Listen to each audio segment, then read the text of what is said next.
šo pašu svētāko tu neaizmirsti. Vai celies debesīs, vai jūras dzīlēs nirsti, vai draugu lokā dali savu prieku, vai viens pats satiecies ar pretinieku. Tu esi Latvija. Godājamie Daugavpils valsts gimnāzijas skolēni, skolotāji un darbinieki. Šodien mēs svinam Latvijas neatkarības proklamēšanas dienu, brīvības, spēka un ticības svētkus. Mūsu zeme ir kā dziesma, kas skan gadu desmitiem, reizēm klusi, reizēm lepni, bet vienmēr no sirds. Novēlu mums visiem, lai mūsu mīlestība pret dzimteni nekad neizdziest, ne vārdos, ne darbos.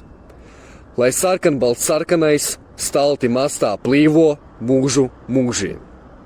Daudz laimes, Latvija!